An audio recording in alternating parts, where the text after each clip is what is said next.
তুরস্কের military industrial পাওয়ার নিয়ে। মুসলিম দেশগুলো ইন জেনারেল মিলিটারিতে যত বেশি রোমান্টিসাইজ করা দরকার ছিল, যেহেতু মুসলিম দেশগুলোর উপরেই গত 40 বছর যাবৎ যুদ্ধ চলতেছে through American power, Russian power and sooner later চাইনিজরাও ওই সেম মিলিটারি ইন্টারভেনশনে নামবে।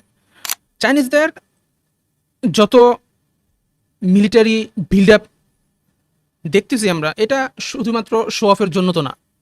অ্যান্ড সবচাইতে চাইনিজদের সাথে মুসলিমদের ইন জেনারেল কোনো কনফ্লিক্টে না যাওয়ার ইমিডিয়েট রিজন হলো যে জিওগ্রাফি অনেক বেশি ভিন্ন ওয়েতে, মানে জিওগ্রাফির যে লোকেশন ওইটা সোফার আমাদের সাথে অ্যাটলিস্ট সুপার পাওয়ার চায়নার সাথে আমাদের কনফ্লিক্টে নেয় না।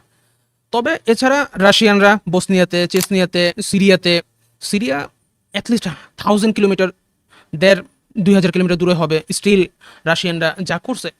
দেন আমেরিকা তো লিটারালি এক অন্য কন্টিনেন্টের super power and global super power ছিল ওই সময়। সো আমেরিকানরাও যা মন চায় মিডল ইস্টে আরবদের উপরে, আফ্রিকাতে মুসলিমদের উপরে করছে। দেন এশিয়াতে আফগানিস্তানের সাথে যা হয়েছে।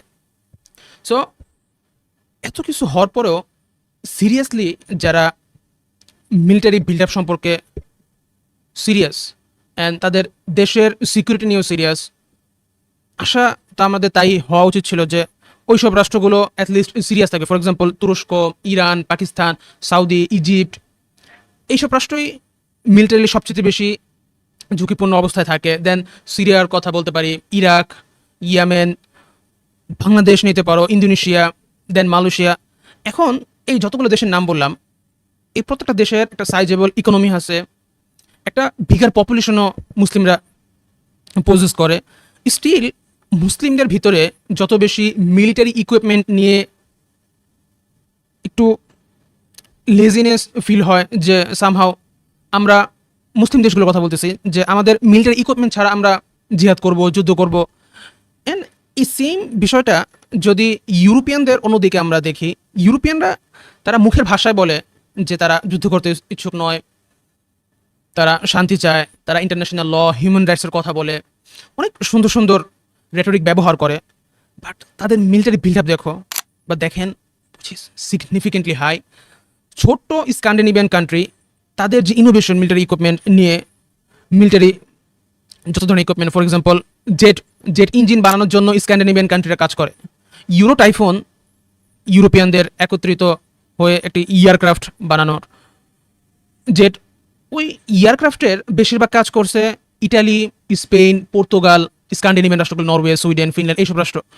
সো তারা রেটরিকে যাই বলুক, তারা কাজের ফিল্ডে অনেক বেশি সিরিয়াস মিলিটারি ইকুইপমেন্ট নিয়ে, যে আমাদের দেশ সিকিউরিটিতে ভুগবে যদি আমাদের ইকুইপমেন্ট না থাকে।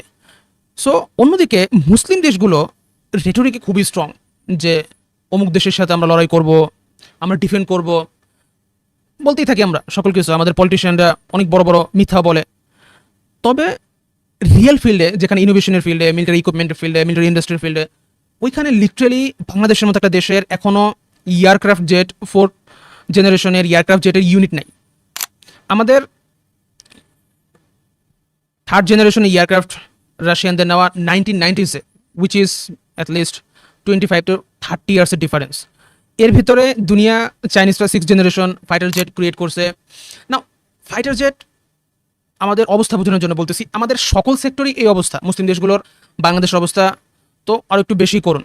আমাদের তার উপর আমাদের একটা উইয়ার্ড ডিপ্লোমেসির লাইন আমরা সবসময় বলি যে বাংলাদেশিরা শুধুমাত্র পিসের মাধ্যমে, শান্তির মাধ্যমে সকল কিছু কায়েম করবে, সকল কিছু। অ্যান্ড আমরা এমন একটা সময় বসবাস করতেছি যেখানে ইন্টারন্যাশনাল ল এক্সিস্টই করে না। অ্যান্ড এটা যত আমরা দিন পার করব, ততই এক্সট্রিম ওয়েব ক্রিয়েট করবে, যেখানে চাইনিজরা এখনও মিলিটারি কোনো অ্যাকশন নেয়নি কোথাও। সো আমরা আমেরিকান ও রাশিয়ানরা অনেক বাজেভাবে ভুগতেছে। বাট আমেরিকা ও রাশিয়ানদের যে মিলিটারি গত 30-40 বছরে যুদ্ধ ছিল, মিলিটারি অ্যাকশন ছিল, ওইখানে মুসলিমরা যে পরিমাণে ভুগছে, ওই সেম ফিল্ডে যদি ইন্ডিয়া, চায়না, যেহেতু তারা বিগ প্লেয়ার হওয়ার জন্য সকল ইনগ্রিডিয়েন্ট আছে, ইন্ডিয়া স্টিল চলো 20 বা 30 ইয়ার্স সময় নেবে। বাট চাইনিজরা লিটারালি রেডি, তাদের মিলিটারি যে ইন্ডাস্ট্রিয়াল ক্যাপাসিটি, ওটা আমেরিকাতে লিটারালি 100 টাইম গ্রেটার হবে। মিলিটারি ইন্ডাস্ট্রিয়াল ক্যাপাসিটির কথা বলতেছি, তারা দ্বিতীয় বিশ্বযুদ্ধের পর থেকে নিয়ে আজকের দিন পর্যন্ত আমেরিকা যত শিপ বিল্ড করছে, ওই সকল বিল্ড চাইনিজরা সিঙ্গেল ইয়ারে বিল্ড করতে পারবে। সো তাদের যে ইন্ডাস্ট্রিয়াল ক্যাপাসিটি, ওইটা দুনিয়ার অন্য সকল গ্রেট পাওয়ারকে একত্র করলেও তারা ম্যাচ করতে পারবে না চাইনিজদের সাথে। সো চাইনিজরা সোফার কন্টেন করছে নিজেদের বাহিরে খুব বেশি ইন্টারফিয়ার করে নাই, উইচ ইজ গ্রেট আমাদের জন্য, অ্যাটলিস্ট ফর নাও। তবে যদি তারা সিদ্ধান্ত নেয় যে সোভিয়েত ইউনিয়নের মতন, এর দিন আমরা এটা ভুলে যাই যে চায়না একটা কমিউনিস্ট রাষ্ট্র, একটা সোশ্যালিস্ট রাষ্ট্র, যাদের আইডিওলজি ক্যারি করে সবার ব্লাডের ভিতরে। সো তারা যদি সিদ্ধান্ত নেয় যে আমরা স্প্রেড করবো সোশ্যালিজম বা কমিউনিজমকে, ওইটা দাওয়াতি কাজের মাধ্যমে হবে না, ওটা মিলিটারি অ্যাকশনের মাধ্যমে হবে। অ্যান্ড আমাদের থেকে চাইনিজদের বর্ডার খুব বেশি দূরে না, যেটা আমরা রিয়েলাইজ করি না। আমরা সবসময় বলি যে ইন্ডিয়ান দ্বারা আমরা আবৃত, বাট ইন্ডিয়ার লিটারেলি আমাদের থেকে চাইনিজদের দূরত্ব 100-150 কিলোমিটার জাস্ট। সো কতটা ভয়ঙ্কর সিনারিও ক্রিয়েট করা সম্ভব চাইনিজদের আমাদের এখানে। অনেকগুলো পয়েন্ট আছে, চাইনিজরা কোনো থ্রেট সোফার রিটোরিকে বলে নাই, বাট তাদের যে মিলিটারি বিল্ড আপ, ওইটা অন্য স্টোরি বলতেছে যে তারা অনেক বেশি সিরিয়াস। যদি প্রয়োজন হয় ভবিষ্যতে তারা আমেরিকার থেকেও বেশি, ইন্ডিয়ানদের থেকেও বেশি আমাদের উপরে হুমকি হইতে পারে।